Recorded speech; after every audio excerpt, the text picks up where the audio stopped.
Good morning. I don't know how this is going to do as I have dropped my phone on the kitchen floor at the end of the last video when I was hanging up my face is wet, hanging up. These are some of the old-timey, you know how I was talking about the jammies I love? They were cotton and they had these wonderful whimsical patterns. They were my favorites, you know? Anyway, I dropped my phone yesterday and cracked the crap out of it right up to the camera. I don't know how well this is going to do now because all I can see is rippled tape because I had to put some clear tape across the screen. It's just a mess. But I have a plan, a replacement plan. Thank goodness. They went up in price, but still the amount per year is not even close to how many phones I go through a year. I think this is going to be my fourth. What I hate about phone replacement is that you have to, switch everything over, and sometimes things get lost. Like my notes. Hope I'll be able to transfer my notes. I'll probably go over to the T-Mobile store and have those guys do it. I don't know why I'm talking so low today. I guess I feel self-conscious because you can really hear people talk through the walls. And so, I get a little shy about that. People probably thinking I'm talking to myself. Maybe they'll just think I'm talking on the phone. Who knows? But I've been doing this little course with Udemy, Udemy, and it just got me thinking, and I figured, hey, here's a great opportunity to make a video. You can see my intercom in the background. I gotta find a way to cover that. So, yeah, and the glare on my glasses is awful. Then I have to try to swing myself around. So, self-worth and what we connected our self-worth to, and kind of like how we lost ourselves.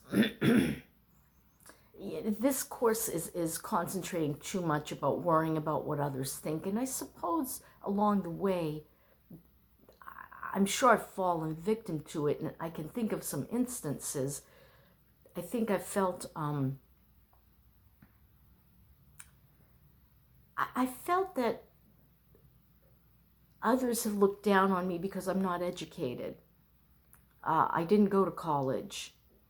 I wasn't very good at memorizing things and had a really hard time with algebra because I did try to go back to college in 2006.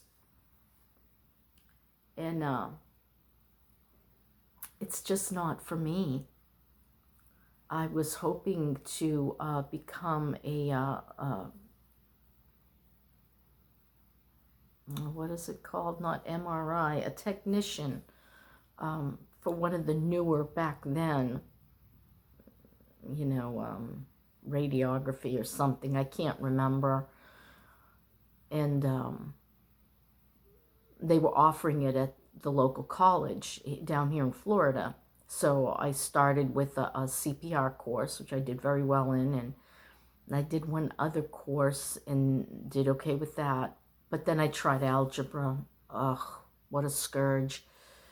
I did so well up until we started doing the algebraic, formulas. And I couldn't get straight. I even went for tutoring. I couldn't get straight in my mind what formula for what problem. They all looked the same to me. And I could do it when I was with my tutor, and when I went home to do it, lost. So my 110 score was about to drop, and I dropped the course. Sometimes I wish I would have fought through it. And you know what? Maybe I'll try it again. Just because I want to. But I need to find those books I had. I don't know where they are right now. Everything's still in boxes, a lot of my stuff.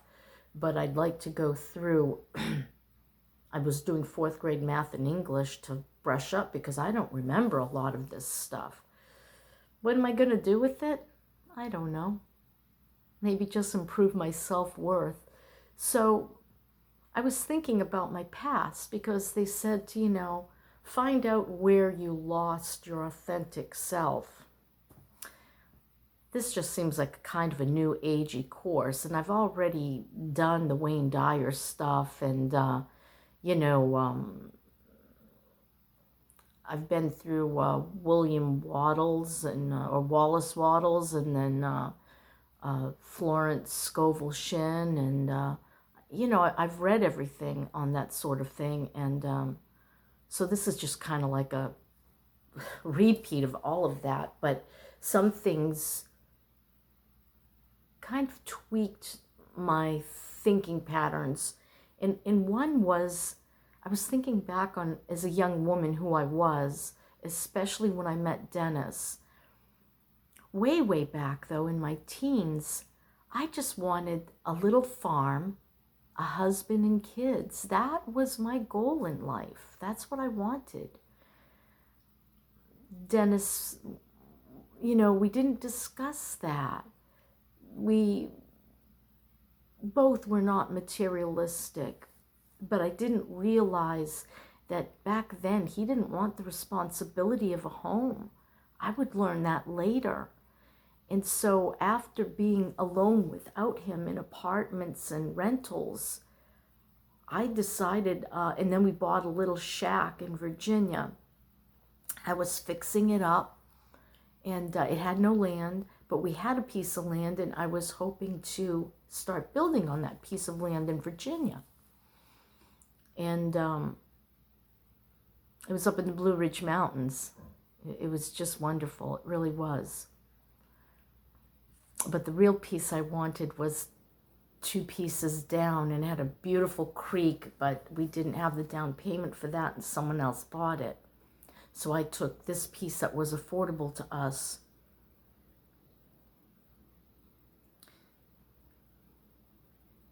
I'm sorry, my mind just goes right back there, just like I'm living it. I can just catapults me back into the past. So many dreams and so many wishes and wants. And so, I asked Dennis if, he would plow me out a garden path, because I would take the kids and I'd go spend a day. I'd even camp on my land, 7 acres. And I asked him to plow out a plot for me. And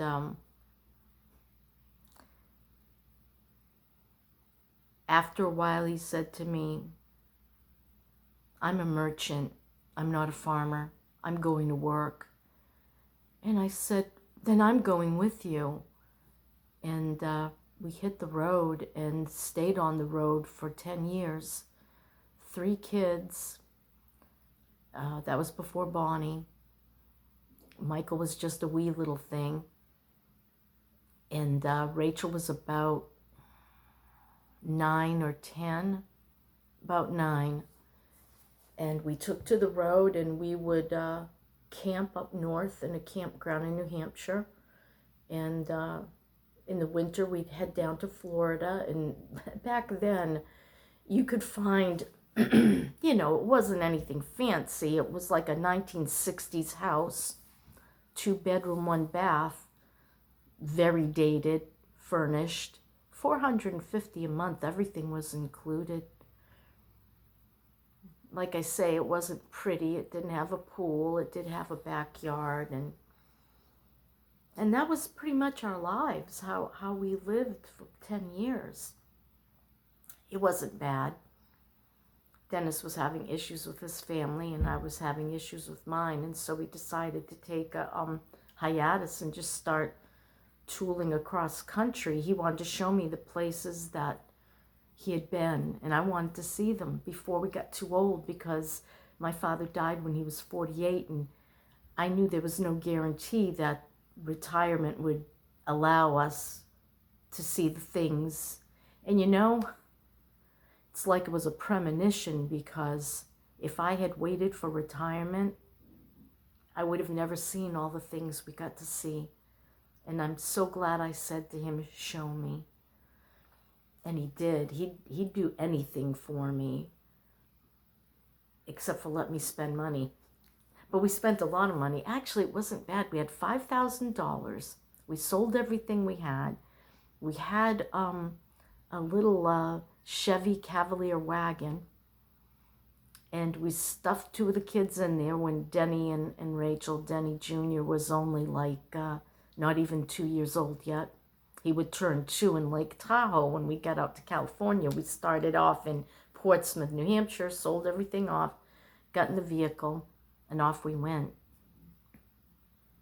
And I got to see so much of the United States.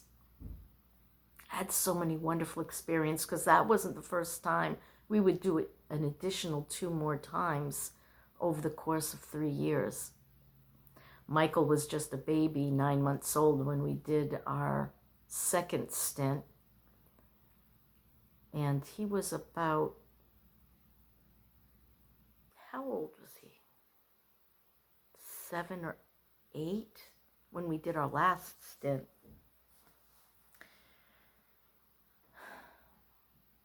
Self-worth.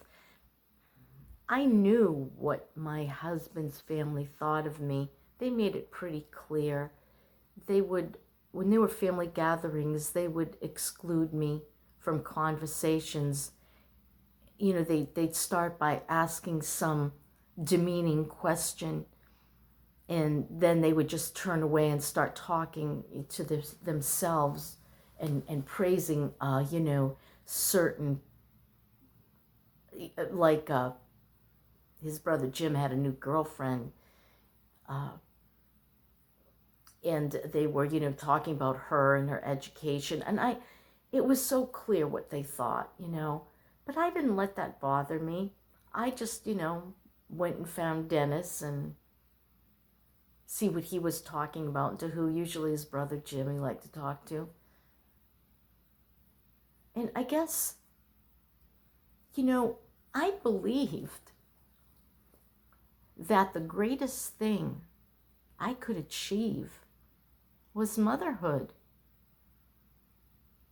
raising children, bringing them up for God. And then I was greatly influenced with homeschooling.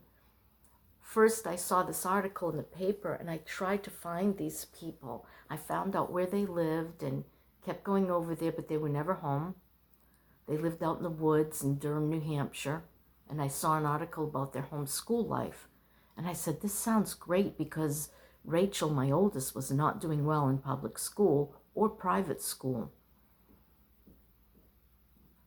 I wouldn't understand then that she had problems that were contributing to it.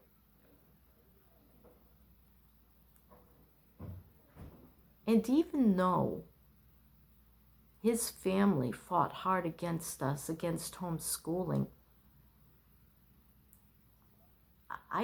we just would take off if there was trouble with the law, because I didn't register homeschooling back then. It was a different world in the 80s. Depending on what district you were in, and the district we were in at the time, we were staying at a hotel at Hampton Beach, finishing up some work, and we were homeschooling Rachel. And they were his family was very angry and called the local schools, and we were threatened. We were threatened with, if you don't have your kids in our schools by Monday, we're going to be sending someone over there to take them. And so we left $5,000 worth of jobs, packed up the car, and we left and headed to Florida. Later, his mother would relent a bit because one of her Catholic friends was homeschooling her children and said, no, you don't need an education. These days, there's so many great curriculums, and, you know, we didn't have the internet then. So, you know, everything was done by mail order and by book. I think they were videos, we had VHS back then. But I really equated my self-worth with my Christian walk, being a wife, being a mother. I didn't identify or relate to career women. I mean, I'd had a career. I was a home and office cleaner. I ran my own business. As a matter of fact, when I met Dennis, I was cleaning and everyone wanted windows and I wouldn't climb a ladder. I'm terrified of heights. I said, hey, can you climb a ladder? He said, yeah, sure. He said, I was a lineman. And I said, you want to wash windows with me? And a company was born. We started out as Good Reflections Home and Office Cleaning. I'm pretty sure I've mentioned this before. But, so, self-worth changes. We started cleaning homes, and I had to start leaving my kids with my mother, and she didn't like it. And then I had to start finding babysitters, which was a nightmare of epic proportion.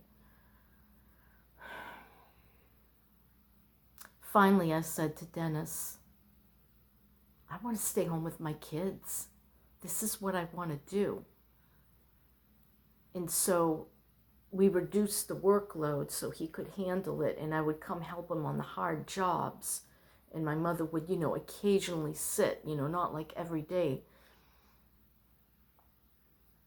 But during the height of it, when we were doing like 7 days a week cleaning, we were inundated with jobs. We put a little ad in the local paper and we were swamped. And we tried to hire help, but we couldn't get good help. Too many complaints from our regular customers, and I had to give up that idea. Dennis didn't want that to start with, but I'm like, we got to try. We're wearing ourselves out. And that was the first time when we were just having so much trouble with Dennis's family and having so much trouble with my family and their craziness that we just decided to sell everything at that point. We gave up our jobs, cleaning offices and washing windows, and decided to go out west. He said, I made good money at the casinos. Let's go have a look. Sure, I want to go see. And so off we went, and we camped, and we just saw so many things. We went up to Upper Peninsula, Michigan, and then I don't know how we got over to Ontario, but we did. I started writing in a little book. I wanted to, have the whole trip in detail written down. Excuse me. But I don't know, somewhere along the line I stopped writing. I'm not sure why. Probably because Dennis and I were fighting a lot, Him and I fought all the time. Stupid stuff. But he was just such a belligerent man. You could never really reason with him. It was always his way or the highway, and it was tough. But I loved him, I really loved him. And I think, I'm sure a lot of my self-worth was wrapped into what he thought about me. And the only times he ever complained is if I didn't cook dinner. I never get a decent meal anymore. I mean, like if I missed just one out of several months, he was not happy.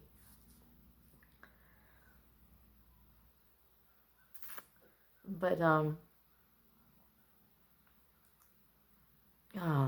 self-worth. What am I trying to say? So I find myself today a widow, which wasn't supposed to happen. And I think one of the biggest bashes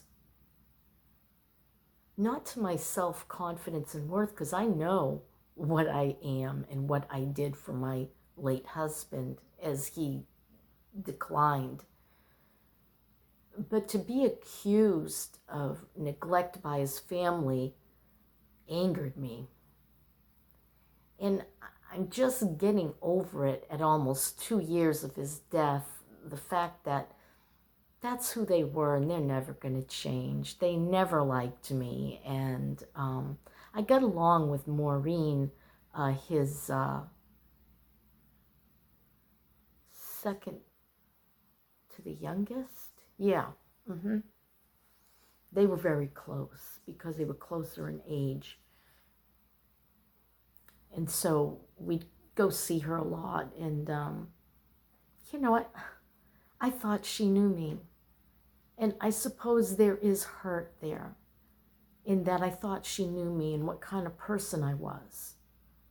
But for her to take my conversation and give it to their lunatic youngest sister, and then she would go after me, it didn't hurt my self-worth. It made me all the more adamant, I think, because I already knew what my worth was to him. I knew how hard I worked. I knew the sleep I lost. But what happened was I'm left a poor widow. Not as poor as some, thank God. He left me some business stock, which I was able to sell over the course of time. Plus I had the trailer and I had my 2018 car. You know, a lot of that money's gone, of course, but I still have a good deal of savings for an emergency, to help me along with the vehicle, maybe even to eventually buy something. I still have hopes for a little cottage somewhere, you know, and it's enough for a good down payment, you know, using FHA or something like that. Closing costs. But I think sometimes I've equated my self-worth with, I've been through phases where maybe I should have pushed to get a degree, and maybe if I had been a career woman, and maybe had I done this and I wouldn't be where I am today, and yet I'm content with what I have. I always thought about the Apostle Paul.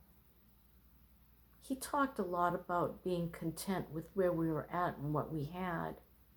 And Dennis always said food, clothing, and shelter, all the rest are luxuries.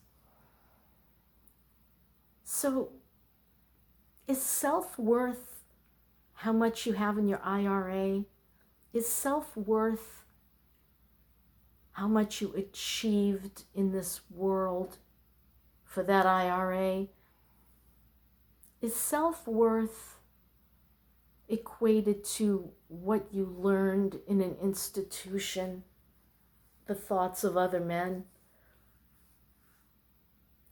I just don't equate my worth with those things. I have all I need here and so much of what I want. I feel incredibly lucky. I'm blessed, but I feel lucky. And I honestly believe that that luck was given to me by God, that even when I was full of rage at even the very thought of God, He was there carrying me through this. He was there with the answers when I turned to Dennis when he was dying and I said, "What do I do? Please tell me, what do I do?" And he'd say, "I don't know." God knew. He knew exactly what he was going to do with me. And I don't think any of what I did was of my own brilliant, bling, the light bulb came on, you know? I think it was God whispering in my ear, do this, do that. Don't be afraid. Let go. Let yourself free fall. I'm going to catch you. And he did. And now I have a lovely little home. I won't say entirely easy to take care of, because I'm still in such a state physically that I'm keeping it up. But like right now, like my tub, it isn't filthy or anything, but since Bonnie stayed here, there's a little bit of soapy stuff here and there, and I want to clean it down, and I'm afraid of taxing my back because I already did the toilet and the sink. I've done the kitchen. I've vacuumed. I've been hanging things on the walls. This is all movement with my neck, arm, and back, and which aren't in good condition, but I'm working on that. And so I got everything I wanted. And here's the thing I really want to point out. Is that crooked? No, never mind. OCD. Quit looking at that painting, Nikki.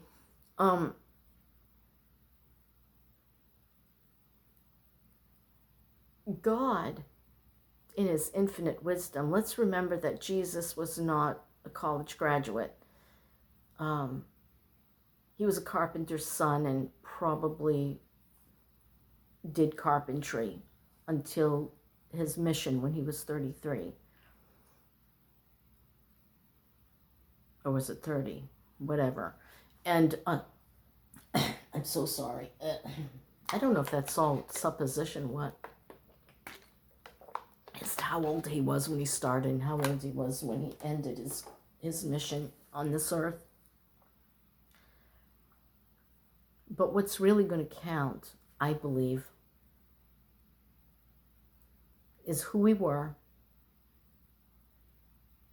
what we accomplished as far as loving others, loving God. And my reward is the love and devotion of my children. It's incredible, truly. There isn't a day that I don't receive a text, a phone call, a messenger from my children. As a matter of fact, I stayed up way too late last night, and that's why I'm not at the beach yet. Michael and I were chatting back and forth on Messenger. I love you, Mom. You're so funny, Mom.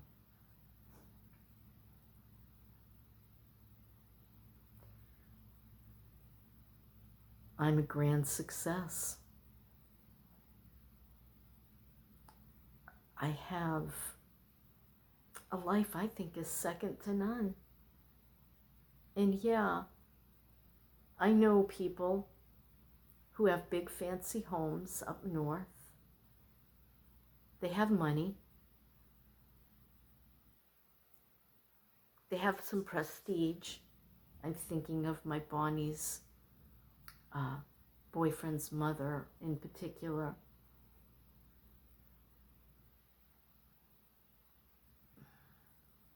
But they don't have what I have.